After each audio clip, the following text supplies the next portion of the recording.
Well, well. If it isn't Mr. Mulehead and his esteemed guest. You must be James Pearson of the COI. Joseph's told me all about your little visit. I've got enough to pin on you to send you back to Germany. Joseph. I wonder if you wouldn't be so kind as to allow Mr. Pearson and myself to chat privately.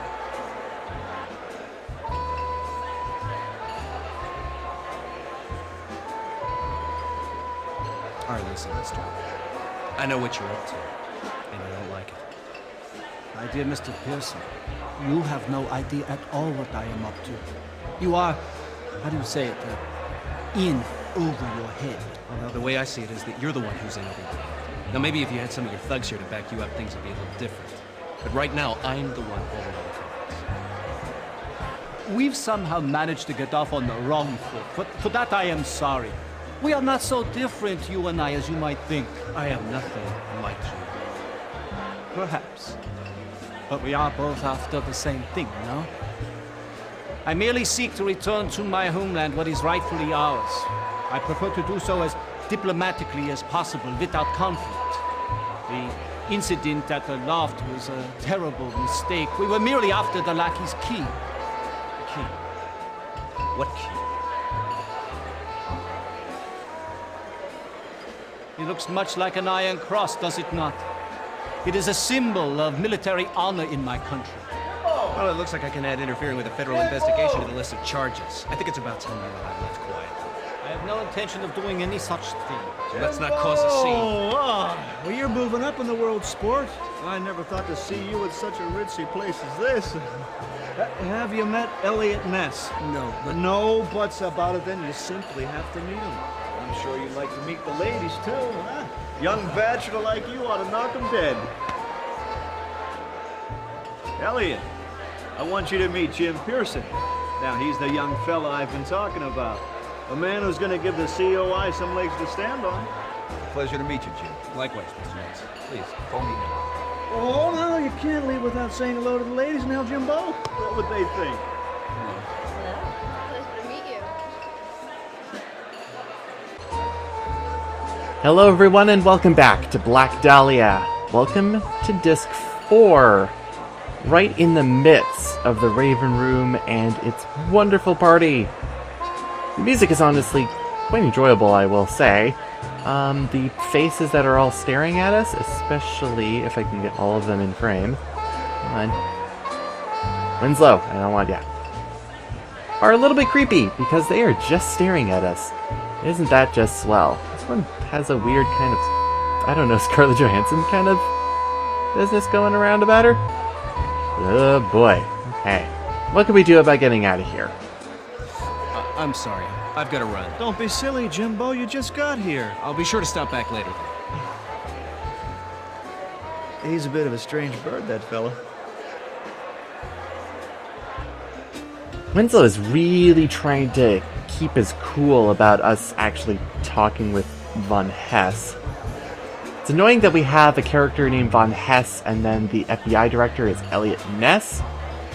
Sometimes it can be a little bit annoying, but it does get us away from Winslow. In fact, we could actually just, go back there if we wanted. Oh, leaving so soon? Come have a drink with us. Some other time. Nonsense, nonsense. Come sit down with us. There we go. And we get the same kind of awkward thing, except we can't talk to him again. He does manhandle us, though. But we do need to go in this direction, because that's where Von Hess went. He went through this door. But we got a dude here. He's just kind of nodding his head to the tunes. What I'm going to try to do is actually speed up this music a little bit, because I feel like it could be really jazzy, like double speed. I think that sounds really good. Yeah, that sounds about right. What's back? Private room, sir. Not open tonight. But I just saw somebody go in there. Mulhaven's friend, the German. That's a good one. What is he, a spy? Is there something back there a spy you want? I've been watching this door all night. There ain't nobody in there. He went through when you were talking to Mulhaven. Are you saying I haven't been doing my job? I'm sure you've been doing a fine job watching the door. I haven't seen it go anywhere all night. There is a man back there, and I've got to get him. Now, am I going to have to... To what? If you don't beat it, mister, I'll tell you what I'll do. I'll toss you out in your can.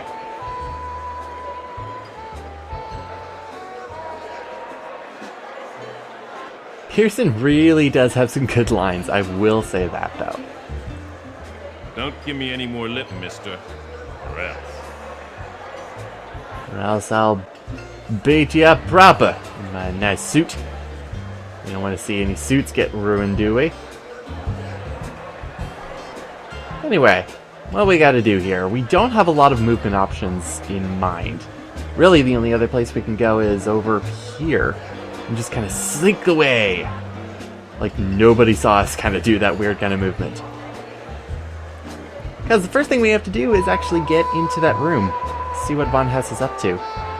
Or at least try and get him out, anyways. Looks like we have two things that we can play around with here.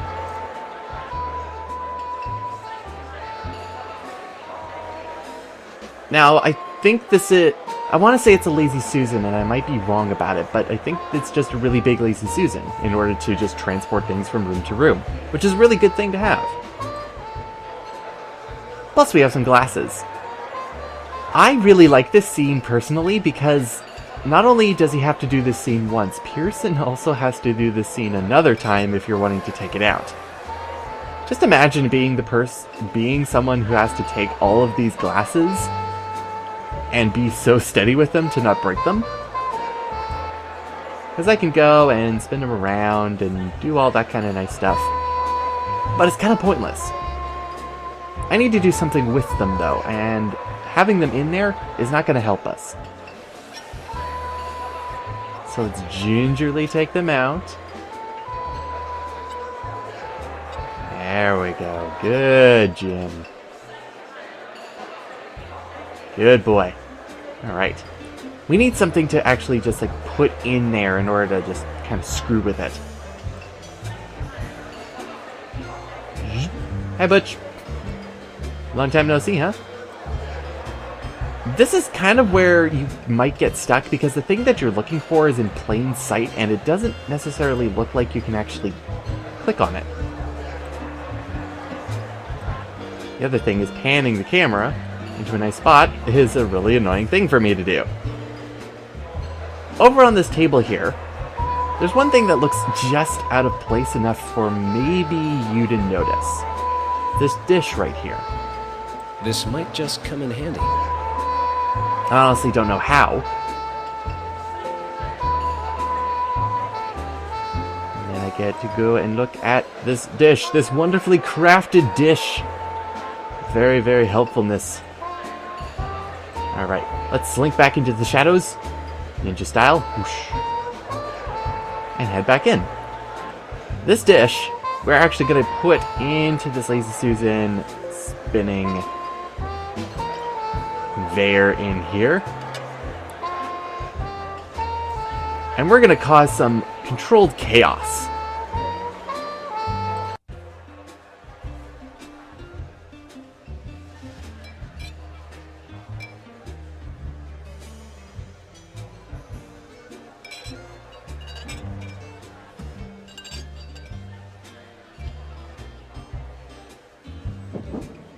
Good evening, ladies and gentlemen, and welcome to the gala premiere of The Raven Room. We hope you've been enjoying the festivities so far this evening.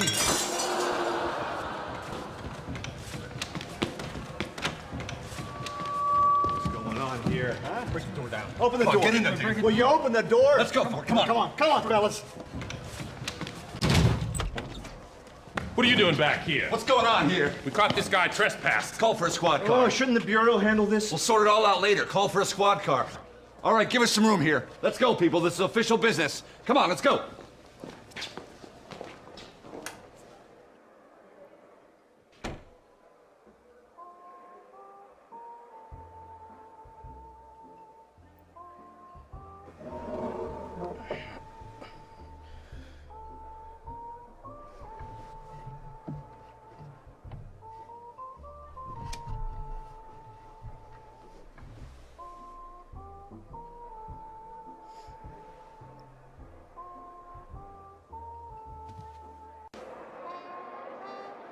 How Pearson kind of remembered to bring a flashlight, I will honestly have no idea. But at least we can move it around with our cursor. Now we get to actually play around in this room in order to solve what might be the difficult puzzle of this disc, really. I can't leave now. I may not get another chance. Yes, we can't leave here unless we actually finish up what we need to do in here. To be honest, it's actually a little bit difficult to see exactly what we can do and what we can click on, in all honesty. Oh, there we go. Okay, we got all the smashed glass everywhere over on the corner here. Some of it is just for show, but a lot of it actually is a lot of important information for you personally to know. I think the other problem with it is that, the phonograph. A lot of it is information that you don't need to know immediately. Or, in this case, it might be information that you need to know, but it's not immediate, and you don't know when you actually need it later on. I'll explain it a little bit later when we come to a really good example, either this disc or next disc. For instance, we have a whole bunch of book titles here, kind of like our own office. There should be another bookcase up here. There we go. Yeah, even more. Naturalism and agnosticism. As well as some German books in here too. Space, time, and deity. Anyway, and apparently a full encyclopedia set. Political reports, Neutrality Act. This starts freedom of the seas. Happy birthday. Some more propaganda stuff. Papers. More about the Russians, the Reds' counterattack. Nazis grudgingly give ground. Famine. $85,000. Just little bits here and there, just little tidbits. But there are some really important things in this room that we can totally look at. For instance, there is this kind of tapestry in here of the planet alignments. You might notice something if you're a little bit of a science/history buff, and this is actually the geocentric model of the solar system, not the heliocentric model. So this is many centuries old. Way earlier than Galileo's time, who refuted the geocentric model and, well, ruined his life for it. But he was right. The Earth is not the center of the universe. Instead, you switch out the Earth in the center and the Moon for where Solus is, the Sun. And then you're all good. And of course it goes all the way to Saturn, because that's all we were able to see at the time. Where else can we go? It's kind of difficult to see just because of, well, how it is, to be completely honest. But don't worry, we will be returning to this place a little bit later down the line, when it's like nice and lit, but I want to get as much information as possible while we are in here. Like this saying here. A lot of it is really like, it's best to take a picture of it while you have it in front of you, in all honesty. Your heritage is Teutonic, your loyalty is Teutonic. Acknowledge your patrimony, submit and be free. As well as we can look at the principles of the Brotherhood of Thule, the Loyal Knights of the Brotherhood. Loyalty must remain true to his faith, to his heritage, to his order. Valor, courage. Bide our time and bear witness to the drawing of a new world order. At the drawing, anyways. Study. Knowledge is power, but wisdom is enlightenment. Extend his consciousness beyond the illusion of modern science and grasp arcane lore of his distant ancestors, and sacrifice without personal immolation. Okay. Now, like I was saying, even with this room, the first time I actually went and did this section of the game, there were a lot of things I decided to write down in my notes. Specifically, the principles of the canon, as well as another thing that we're going to be looking at soon enough, which honestly, like, it's there somewhere in the room. I think it's actually over... Nope, that's the centric model. I'm looking over on the left side. I didn't even look over here when it was panning. But it's this thing over here. This super important looking thing, which actually shows the runes that we have been seeing before all in the past 3 discs, in addition to words associated with the runes. When I first tried this puzzle, when I first played the game, I was fixated on this little bit of information that I had, and started going nuts when actually looking at the proper puzzle, which is in the center of the room, not on the outside of it. Let's just say it's important to note this piece right up here, just not right now. But please make note of it if you are deciding to play along or follow along anyways, because the actual puzzle is right in the center of here. And I will turn on the light in order to actually show you what it is. Welcome to the round table puzzle. This puzzle can be a little bit of an annoyance, especially with all of the information that is around you inside of this room. Because if you don't know what you're looking for and you're not observing the right things, you could be going off on a completely different tangent, a completely different path that is not going to lead you in order to figure out this puzzle right in front of you. So, let's take a look at this puzzle right here. There are 12 panels to this round table, each with a specific crest of the Knights of the Trinity, including the 4 crests of the ones that we've looked at all the way back in Disc 2. So the Scribe, the Heralds, the Grand Sorcerer, and the Sergeant at Arms. In the middle, there's a piece of information for you in order to actually focus your attention on the information that is at hand. That isn't even in this room, it's something that we've had in our inventory for the longest time. Each gift to him is now devoted. What does this mean? Well, what it means is actually we need to break away from our round table for a moment and actually go into our inventory and check out the notes that we really haven't had a whole lot in order to look at this point. Each gift to him is now devoted is actually one of the lines that Helen translated for us. Line 22. Now, what are we supposed to do with this? Well, let's actually look at the original parchment sheets and look at line 22 in its original runes. This line here, line 22, is all the information that you are going to be needing. You may write them down in order to get a sense of what the runes actually are. Technically, this center part right here is a little bit annoying to actually read, but it actually just is a small P-shaped rune right there. So it isn't anything that you're missing because of the black crease right there. But what are you supposed to do with these runes now that you've written them out? Let's take another look at the round table, and the 12 panels specifically. If I decide to click on one, you will notice that each of them have a specific rune.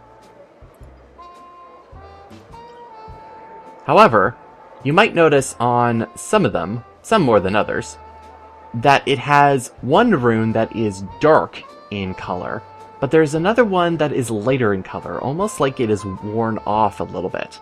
So each panel here has a pair of runes associated with it. 12 panels in total, including the one that weirdly we cannot open, which is our goal, opening the one of the Grand Sorcerer. So we have 24 runes. If I go about exiting the round table once again, look at our parchment sheets, and you count the amount of runes that we actually have on that line, you will notice that we also have 24. Now, the picture of the runes that are actually up on the wall in this room is a red herring. You're not supposed to associate the names of the runes in order to figure this out. You're not going to get anywhere with it. Instead, what you're supposed to do is actually pair off each rune with a run right next to it. The colon signs, the 2 dots right there, are not a rune, so ignore that and just go with the next rune. So it would be rune 3 with this cursor and rune 4. 5 and 6 go together, 7 and 8, so on and so forth until you get 12 pairs of runes. These 12 pairs of runes, in the order that you pair them off, is the answer to the round table puzzle, and are the order of opening up each of these panels. So let's do so right now.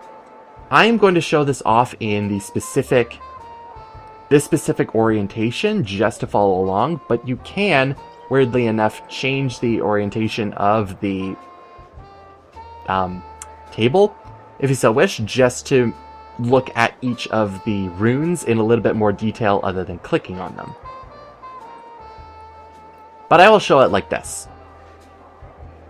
So let's get started. The first one is this one right up here. As this, so we can go ahead and click on it. And luckily for us, we have a signet ring, which allows us to open up the panel. Inside each of the panels is a card, pretty much, that says something on it. For instance, this says Nurture by Valor. That's okay, and it will be opened. Now we continue on. The next panel is this one over here, kind of mirror flipped on the other side of the back of the table. It says Constancy is its own reward. You can go away from there. And we could just continue doing this as we keep going. Excess breeds complacency. Go right next to it. We have the 2 arrow runes in a pair. Courage is my metal. Now, while I am opening this up, I will just say that once you get this puzzle down, it's a lot easier. It's very easy in order to actually do. The problem is that I still find, even though when I have the solution figured out, the puzzle can be a little bit finicky in order to work with. Because you could get the correct order down and everything like that, but the puzzle will still refuse to activate the correct scene to play after, and will just leave you hanging. And I find this is just because of the doors and you having to back away from it every single time as you do it. It's kind of this weird thing that happens with doing the round table puzzle, which I find that actually moving your mouse cursor to the bottom of the screen, even though you can't see it, which will automatically bring you back to the round table itself instead of having to click, sometimes actually makes the puzzle go alright. Because on the other hand, if you go about closing the door right after you open it, it can actually weirdly say that the puzzle is incorrectly solved. So that means you would have to restart the round table all over again in order to actually make it go. So once I actually open up this panel, the puzzle will be done and a whole bunch of scenes are actually going to play afterwards. So I'm going to take this opportunity to say thank you everybody for watching and beginning Disc 4. And I will see you next time, everyone, as we see what happens next with Jim Pearson.